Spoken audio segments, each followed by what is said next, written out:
है। हम चलते हैं अगले आलेख की तरफ, और अगले आलेख के रूप में एक युवा विद्वान भैया शशांक सिंघई जी हमारे बीच यहाँ पे उपस्थित हैं, और वो आदि पुराण में इस महामारी के विषय में क्या कहा जा रहा है, कैसे कहा जा रहा है, उस विषय में अपनी बात यहाँ पे रख रहे हैं आलेख वाचन के रूप में। शशांक सिंघई बहुत ही युवा हैं, और ऐसे युवा हमारे बीच आगे आ रहे हैं, ये निश्चित रूप से गौरव का विषय है। मैं चाहूंगा ऐसे युवाओं का तालियों के साथ अभिनंदन करके स्वागत करें। आलेख वाचन के लिए भैया शशांक सिंघई शास्त्री, स्वागत है। ओम नमः सिद्धेभ्या, बोले पंच परमेष्ठी भगवान की जय। मैं शशांक सिंघई अपना आलेख विषय आदि पुराण में वर्णित महामारी एवं उनके उपचार प्रस्तुत कर रहा हूँ। श्री आदि पुराण जी में वर्णित महामारी एवं उपचार के संबंध में यह आलेख प्रस्तुत किया जा रहा है। इस प्रथमानुयोग ग्रंथ के रचयिता दो आचार्य हैं, आचार्य जिनसेन स्वामी और उनके शिष्य आचार्य गुणभद्र स्वामी। कथन आता है कि महाग्रंथ के 43 पर्वों में से 42 पर्व और 43 पर्व के 3 श्लोक आचार्य जिनसेन विरचित हैं। शेष पर्वों के पद्य अर्थात 1620 श्लोक गुणभद्राचार्य प्रणीत हैं। इसमें महामारी के संबंध में वर्णन प्रतीत नहीं होता। उपरोक्त आलेख मात्र 4 दिन में लिखा गया है। इतनी अल्प अवधि में ग्रंथ का पारायण मेरे लिए असंभव था, अतः जो कुछ विषय संबंधित प्रतीत हुआ उसे संयोजन किया है। सभी महामारी अथवा बीमारी से बचाव हेतु अपने जीवन को सुव्यवस्थित बनाना अत्यंत आवश्यक होता है, जिससे आदि पुराण में बहुत ही रोचक ढंग से प्रतिपादित किया गया है। पर्व 9 के श्लोक संख्या 166 में कहा है, भवन्तु सुखिनः सर्वे तत्त्वादेव केवलम यतो यतन्ते तेनेषां यतित्व सन्निरुच्यते। अर्थात संसार के सभी प्राणी सुखी रहें, इसलिए जिनका प्रयत्न वर्तमान रहता है वे यति कहलाते हैं। सुखी, स्वस्थ और उदार समाज का संगठन यति मुनियों द्वारा ही संपन्न होता है। यहाँ से ग्रहण होता है कि मनुष्य को या प्राणी मात्र को सुखी रखने के लिए अथवा स्वस्थ रहने के लिए एक संगठित परिवार और संगठित समाज की आवश्यकता होती है, और यह कार्य जो है यति मुनियों द्वारा ही किया जा सकता है। ऐसा आचार्य जिनसेन विरचित आदि पुराण में देखा जा सकता है। आदि पुराण में अलग अलग जगह ऐसे वर्णन मिलते हैं जिनसे असाध्य से असाध्य लोग समन तो किए ही जा सकते हैं, साथ ही उन्हें होने से भी रोका जा सकता है। जैसे उदाहरण के तौर पर देखें तो सबसे उचित वर्णन है न्याय मार्ग की वृत्ति, अर्थात न्याय मार्ग से हमें किस प्रकार से वृत्ति करना है, किस प्रकार से अर्जन करना है, यह सब कार्य जो है वह आदि पुराण जी में वर्णन मिलता है। इस प्रकार का और भी वर्णन जिसे महाग्रंथ में देखा जा सकता है। इसमें अनुशासन सबसे महत्वपूर्ण है। उपरोक्त तत्वों को अनुशासन में समाहित किया जा सकता है, क्योंकि अनुशासन के द्वारा शील का पालन, धर्म रूप आचरण आदि किया जा सकता है। अनुशासन एक छोटा सा शब्द है, मात्र 5 अक्षर का ही शब्द है, परंतु इसका अर्थ बहुत व्यापक है। प्रत्येक क्षेत्र में अनुशासन की आवश्यकता होती है। यदि संपूर्ण जीवन अनुशासित हो जाए और सभी अनुशासित हो जाएं, तो किसी भी रोग की उत्पत्ति ना हो। कम से कम जो अनुशासित है उनके लिए तो कोई रोग ना होगा, क्योंकि यह संसार है और यहाँ जैनागम के अनुसार ही संपूर्ण रूप से रोगों का शमन नहीं हो सकता, क्योंकि रोग पाप क्रियाओं में प्रवृत्त रहने से उत्पन्न होते हैं, और संसार के समस्त जीव पाप रहित नहीं है, अतः समूल जीवों के समूल रोग नाश नहीं हो सकता। यह भी सत्य है, परंतु पुण्य की क्रियाओं से रोग का प्रभाव नष्ट किया जा सकता है या कम किया जा सकता है। ऐसा वर्णन आदि पुराण के साथ ही अन्य जैन शास्त्रों में मिलता है। और तो और पूज्यपाद स्वामी तो यहाँ तक कहते हैं कि आपको सोचने की आवश्यकता नहीं है कि पुण्य की क्रिया हमें क्या लाभ देगी।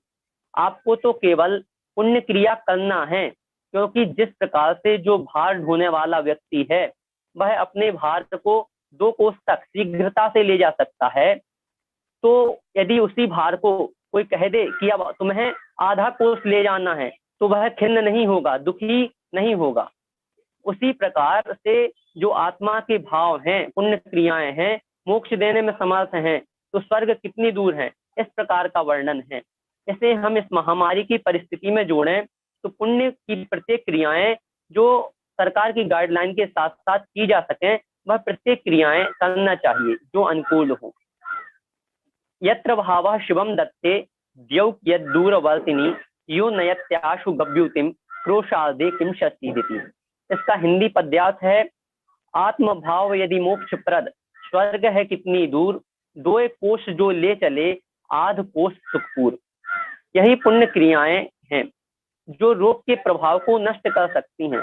पुण्य की क्रियाओं में वर्तमान में स्तोत्र पाठ, विधान, जाप, हवन, पूजन, शांति धारा आदि किए जा सकते हैं या करवाए जा सकते हैं।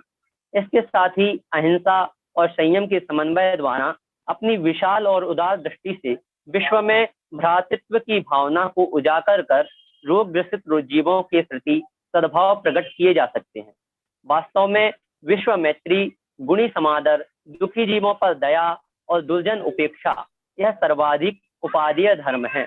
दान द्वारा समाज में सहयोग की भावना समृद्ध होती है और विश्व मैत्री द्वारा प्रेम का वातावरण प्रकट होता है।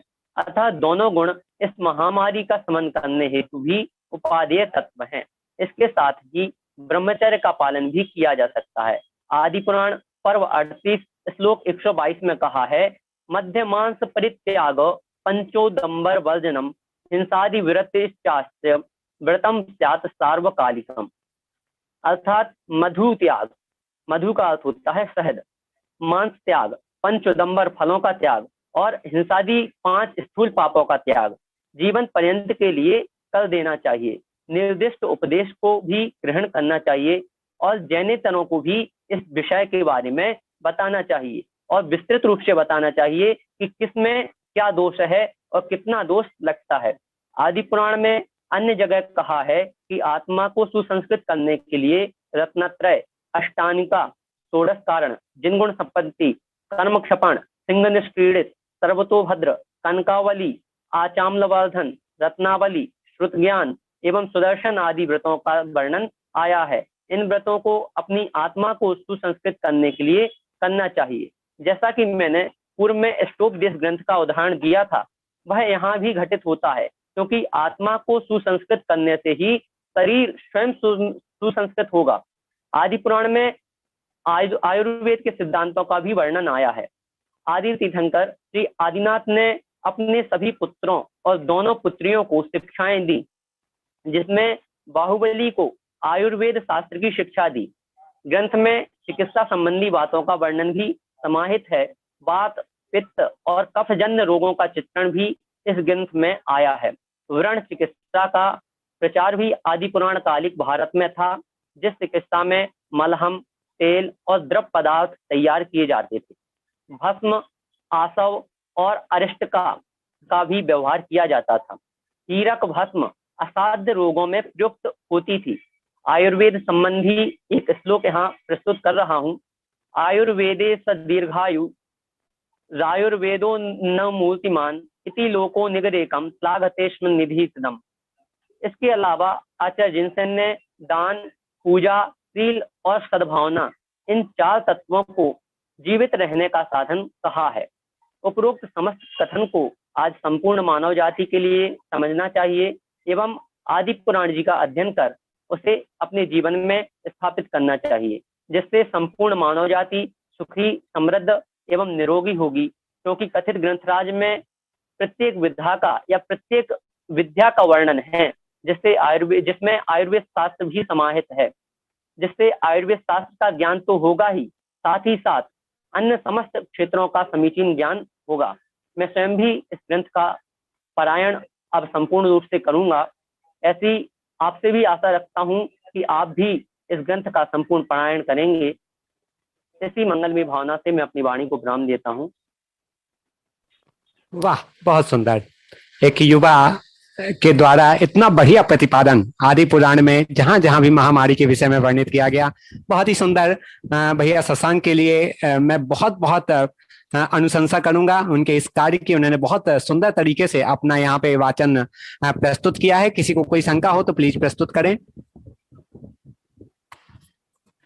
इनके आलेख में किसी को कोई संशय? चलिए आगे बढ़ते हैं।